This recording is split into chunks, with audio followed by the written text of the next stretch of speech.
I'm such a sleepy boy. Sleepy, sleepy, sleepy boy. I'm a thirsty boy. Thirsty, thirsty, thirsty. So I wanted to talk to you all about the start of my tour for my solo show, Embrace Me, which just started in the last 2 weeks. I have a few upcoming shows. So the solo show is going to be in Utica, New York, March 8th and 9th. And then after that, I'm going to Colorado, to Denver on March 13th, and Boulder, Colorado, March 14th and 15th. The Colorado dates are not my solo show. Those are just stand-up dates. I'm going to open for my friend Joseph Rosenzweig, who's a really funny comic originally from Dallas who now lives here in New York. So we're going to Colorado. So yeah, link in the bio, I suppose. I wanted to talk to you all about the first 2 weekends of the tour because they were super eventful, huge learning opportunities for me, which I'll tell you about. And then I'm going to tell you about the overall state of my mind and my heart as I've begun this process of working on the show on the road. The first weekend that I did was in State College, Pennsylvania, at this really, really great small improv theater called Blue Brick Theater. Shout out to James and everyone at the theater who put together that weekend. James and the other owners and operators of the theater were amazingly accommodating, really put together, like logistically, a great weekend. And then the staff and everyone at the theater, just rad folks, really enjoyed our time together. And then also shout out to Chumley's Bar, which is a bar in State College. That's like State College's oldest gay bar. They were very, very kind to us and really welcoming and supportive of the theater and of the show. So shout out to everyone who put that together. I went out with my with a really good friend of mine named Hamza Chowdhury, who's a funny comic from New York City here. He's originally from Oklahoma City. I'm originally from Wichita, Kansas. So we have a lot in common as dudes. And so like hanging with him for the whole weekend was sick, you could say. So a couple things about this tour in general. This tour it's not a normal stand-up tour. For one, I'm touring a solo show, which is a slightly different animal. When you're just a stand-up comedian and you're touring, there are different like logistical concerns. For example, like I think you can do stand-up in more spaces. For example, when Joseph and I go to Colorado in a few weeks, Joseph's tour is fantastically put together because he can work breweries. So we're going to be doing these great brewery spaces. And for stand-up, that makes a lot of sense, right? Because breweries are a great space for stand-up. You know, like the vibe very much fits it. But I think what I'm learning about producing solo shows is that they do require a slightly more theatric environment. They require a more concentrated, maybe darker environment that more resembles a theater space, just to have enough attention and quiet when the show is quiet and is not just like, 5 laughs per minute. So logistically, there are fewer venues that I can work with. And this is just painfully uninteresting logistical conversation. The point is, I don't know what I'm doing business-wise. That's basically all you need to know. Also, as you can probably tell, I'm not the biggest draw as a comic. To get people to come to your show, it really helps if you are, how do I put this delicately, good. No, I'm a fine comic. I'm a great comic. You should come to the show. What I mean is that it helps if you have a big social media following, or if you have credits in traditional media, like late night credits or other television or radio or podcast appearances, or pretty much anything. And I'm trying to tour this, or I'm trying to go to these like mid-size markets without fans.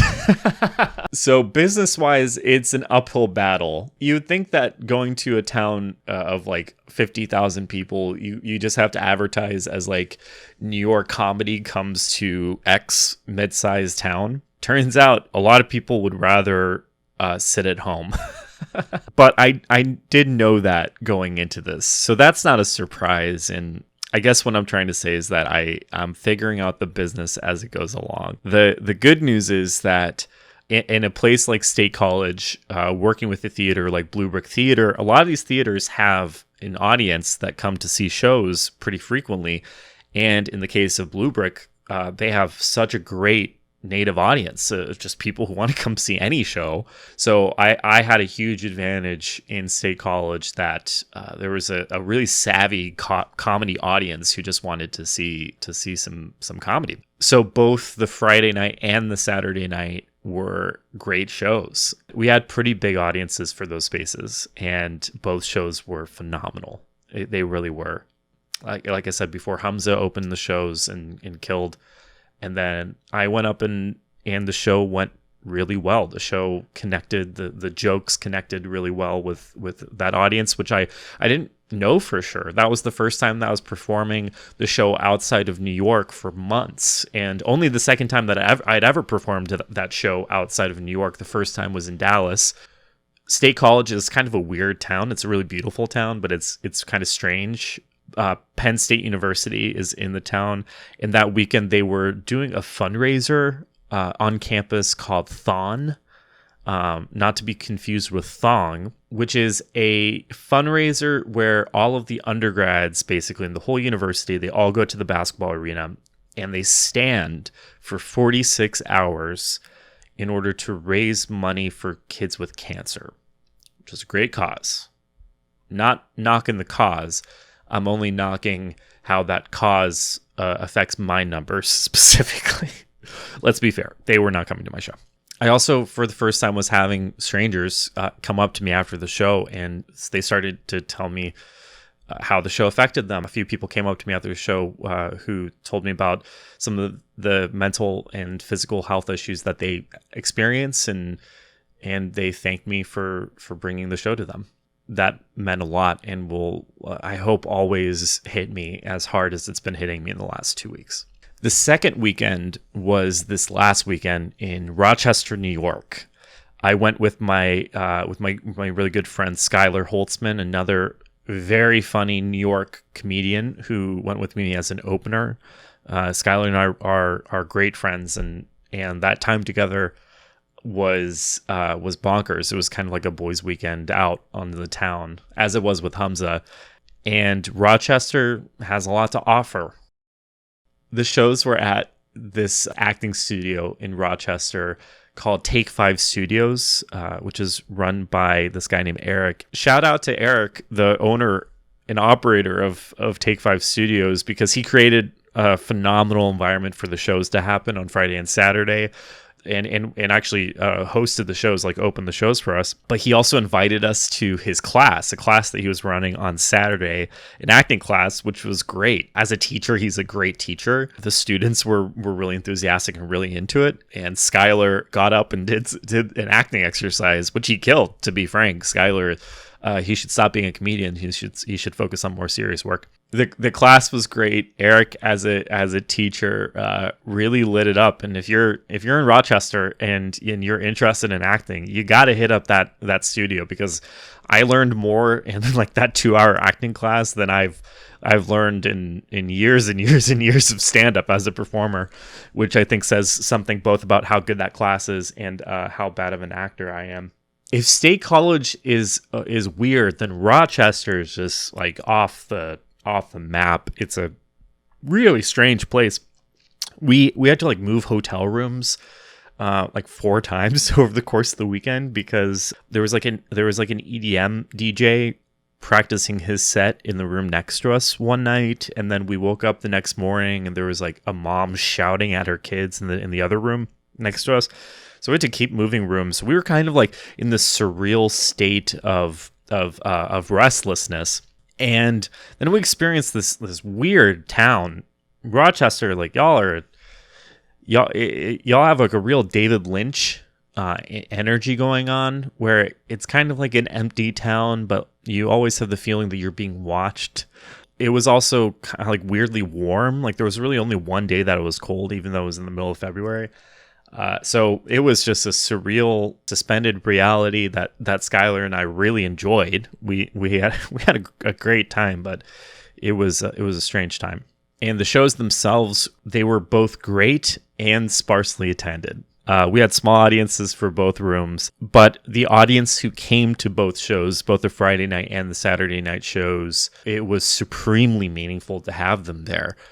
On the Friday night show, I met a few disabled people after the show who self-identified as disabled like during the show, and they seemed to really enjoy it. They seemed to really resonate with it. And one of the guys, one of the disabled folks who came, he drove an hour and a half from Buffalo to be there with his partner, which struck me as really meaningful and also signified a dedication that other people have to the show, which was really humbling. And I think I'll always remember that feeling of him telling me that. So having those folks there on the Friday night show and then having some old friends come to see the show on Saturday, again, even if the rooms were small, it meant so much to have them there and to feel that support and to feel the love in for all 4 shows, for the shows in State College and then the shows in Rochester. It just meant so much, truly. So now what I'm trying to do is understand how I'm feeling and to power through some pretty significant insecurities that have been kicked up from the last 2 weeks or so of doing these shows. What's clear is this: the show is good. The show works pretty well already, which is amazing and so humbling that comedically the bits are working for just normal people throughout the country. Like, I'm getting big laughs that are, it's really fun. I'm growing quickly as a comedian. I'm headlining, I'm doing an hour for the first time on the road, and it's going well. As a comedian, it's going well. And then the story components, like the solo show components that are more serious, they're really connecting with these audiences. So I'm doing pretty well on stage. It's just off stage, I have no fucking clue what is going on. That's a significant part of success. And I have to learn very quickly how to be good at this, because there is a financial investment in this. Like, these shows there are expenses to these shows. Like, I'm taking a friend on the road where I'm paying for both of our travel, both of our lodging. The venues themselves have different financial deals, but there is money involved. And since there's money involved, there's a lot of potential for earning, and there's a lot of risk.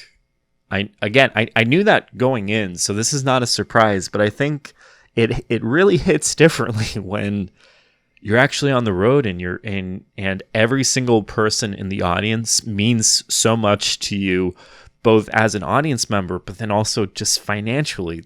You kind of see people as like tickets, and that's a very new experience for me. I've not had to really think this way throughout my career. So to be in this position now is I'm both extremely privileged to have the capital to do that and to have a job that's flexible enough to let me do this. But on the other hand, I'm also way more vulnerable than I've ever been, financially, professionally, in all of these ways. It's very strange. It's very strange. I'm trying to take my career and my life into my own hands, and I'm realizing how exciting that is, but also how precarious it is. But I guess that's why I'm doing it. A lot of the insecurities that I'm feeling have to do with the financial situation of just having to manage many expenses at once, trying to basically manage a small business while also performing. But I'm also feeling a lot of the insecurities of just any comedian, which is that I'm putting myself out there online a lot more. I'm putting myself out there on stage so much more and so much more fully. And I'm also putting myself out there professionally, that I'm trying to run the show and to promote this show that while I believe in it, I understand if other people are looking at me like, who is this guy? Why is he doing this? He doesn't get a lot of work in New York. Wait, that guy's headlining on the road? The guy who doesn't get booked at all in New York? Yeah, I guess I am. But it's because the show is good. The show is good. And the show means something to me, and it means something to other people. And I believe in that. So even as I've had a really hard week coming down from these first two weekends, it's not because the weekends went badly. Actually, the weekends went way better than I thought that they were going to, frankly. More people came to the shows than I was expecting. And even though financially it wasn't necessarily super fruitful, the show got so much better so fast in 4 performances. And again, to have people connect both in the room with the performance and after the performance, to come up to me and to talk to me about how they experienced the show, that's worth anything. That's worth any sacrifice. That's worth any insecurity and everything that I'm feeling. So I think the reason why I'm having such a strong reaction this week is, number one, it's just exhaustion. The exhaustion of going on the road for 2 weekends in a row, which is harder than it sounds, by the way. So all of like the physical exertion of doing it, all of the driving to go upstate and back, and to go to Pennsylvania and back. But then also the emotional exhaustion, which is 2 parts. Number one, the emotional exhaustion of putting together the show logistically, of worrying about the show, of worrying about it financially, of worrying about it logistically, the production. But then finally the emotional exhaustion of performing the show, which even though it's really fun to perform, it also takes a lot out of me, and I have to recognize that. I have to be okay with that. In the shows in Rochester, I was hitting something as an actor. Ironically enough, being in that acting studio maybe was, getting me into some other place. But I was hitting something as an actor, and I was being within the story in a way that I have never been, because of how dark of a place the show goes to, especially in the last 10 minutes when I'm confronting deep insecurities about my body, about my existence, about my last major relationship, and about who I am as a romantic partner and as a man. That's a heavy place to go to for every performance, and especially these last 2 performances. I really went there, and I'm so glad I went there, because the audience could tell, the room could tell that I was there. And I think I gave the audience something special, but I also gave them a part of myself. And both nights when I was back in the hotel, I was emotionally exhausted and crying, and I had to recover. And I think I'm recovering this week from that.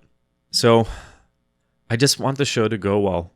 I just want the show to get better. I'm so excited to take it to more places upcoming. I'm excited to take it to Utica in a few weeks. I'm excited to perform just stand-up in a few weeks in Colorado. I have a lot of shows coming up over the summer. Look out on my Instagram and website, and sign up for my newsletter if you haven't. The link is in the description as well. I want to perform the show every night. I want to do it every night. Every night that I don't perform the show feels like a missed opportunity to execute my life's purpose. Nobody gets to do a show like this every single night, but I want to get to that place. And every goal that I have for the show, every festival that I'm going to be taking it to, and then hopefully later this year or next year doing an extended run in New York. None of these goals feel to me about professional achievement. They all just feel like vehicles for me to perform the show more and to give it to more people. So that's what I want to do. This has been a ludicrously unfunny podcast / YouTube video, and I acknowledge it. If you saw this, actually, if you see this is actually a pretty fair representation of my comedy show, which is which is a spattering of comedy, but mostly just a string of unplanned, sincere moments.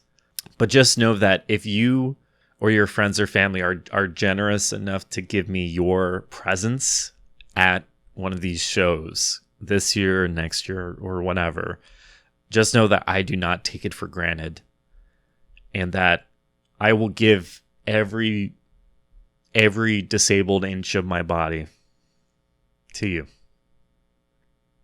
That sounds way more sexual than I meant. Or did it?